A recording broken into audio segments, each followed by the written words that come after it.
geografi. Geo yang artinya bumi dan grafen yang artinya gambaran atau pencitraan. Jika kalian ingin tahu lebih lengkap, simak video ini ya. Geografi berasal dari bahasa Yunani geo yang artinya bumi dan grafen yang artinya gambaran atau pencitraan. Secara harfiah, geografi berarti ilmu yang menceritakan atau menggambarkan tentang bumi. Pengertian geografi ini pertama kali diperkenalkan oleh Eratosthenes dengan nama Geographica yang kemudian dikenal sebagai peletak dasar ilmu geografi. Objek geografi terbagi menjadi dua. Yang pertama, objek material. Objek material geografi berupa fenomena geosfer yang terdiri atas atmosfer, litosfer, pedosfer, hidrosfer, biosfer, dan antroposfer. Yang kedua, objek formal.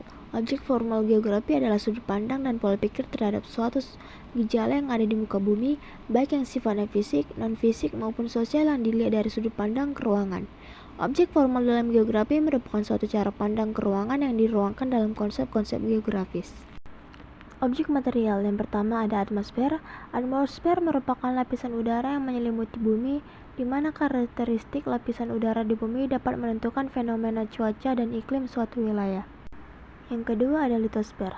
Litosfer berkaitan dengan batuan penyusun kerak bumi. Fenomena geosfer pada lapisan litosfer berkaitan erat dengan bencana alam yang disebabkan oleh faktor-faktor alam. Yang ketiga hidrosfer. Hidrosfer berkaitan dengan lapisan air baik di daratan maupun di lautan. Tidak hanya hidrosfer, juga mencakup salju atau glaser, hingga uap air yang terdapat di lapisan udara. Fenomena pada hidrosfer berhubungan dengan seluruh masalah perairan di muka bumi. Nah, yang keempat ada biosfer. Biosfer berkaitan dengan kehidupan di muka bumi terkait ekosistem, flora dan fauna, serta interaksi di dalamnya. Lapisan biosfer mencakup daratan, udara, hingga air yang mempengaruhi proses biotik. Dan yang terakhir, antroposfer.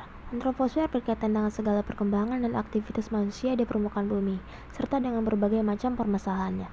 Fenomena yang terjadi dalam atmosfer termasuk dalam lingkup kebencanaan, yaitu bencana sosial. Nah, sekarang ada objek formal, terbagi menjadi tiga. Yang pertama, pendekatan keruangan. Yang kedua, pendekatan lingkungan. Yang ketiga, pendekatan kewilayahan. Nah, sekarang saya akan menjelaskan aspek geografi. Yang pertama, geografi fisik. Aspek fisik geografi meliputi aspek kimiawi, biologis, astronomis, dan semua fenomena alam yang dapat langsung diamati seperti aspek topologi, aspek abiotik, dan aspek biotik. Yang kedua, geografi manusia atau geografi sosial, yang meliputi kebudayaan, ekonomi, dan aspek kependudukan. Pada aspek sosial, manusia berperan sebagai fokus utama dari kajian geografi dengan memperhatikan pola penyebaran manusia dalam ruang dan kaitan perilaku manusia dengan lingkungannya. Ruang lingkup geografi. Yang pertama, geografi fisik, mempelajari fenomena alam yang berkaitan dengan pola, relief, iklim, dan segala proses fisik yang terjadi di darat, laut, dan udara yang mempengaruhi kehidupan manusia.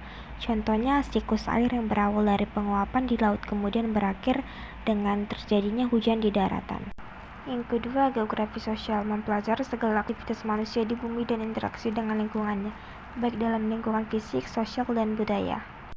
Yang ketiga, geografi regional, mempelajari kondisi suatu daerah atau wilayah secara khusus, baik mengenai aspek fisik ataupun aspek sosial. Dan yang keempat, geografi teknis, kajian penggunaan keahlian teknis dalam geografi untuk menyelesaikan berbagai permasalahan. Contohnya, geografi matematika, pemetaan, penginderaan jauh, dan sistem informasi geografis, untuk mempelajari bumi dan menyelesaikan berbagai masalah. Kalian tahu nggak ada berapa cabang ilmu geografi? Nah, saya kasih tahu ya. Cabang ilmu geografi yang mendukung ada 7.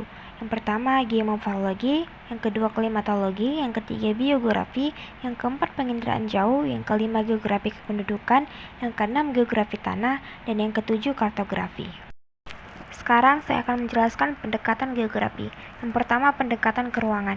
Analisis atau cara pandang geografi yang menekankan ruang sebagai kajiannya, meliputi persamaan, perbedaan, dan persebaran penggunaan ruang. Yang kedua, pendekatan ke lingkungan. Analisis atau cara pandang geografi dengan menerapkan konsep ekologi, contohnya kondisi sungai yang kotor, dapat menyebabkan banjir di sekitar wilayah sepanjang aliran sungai.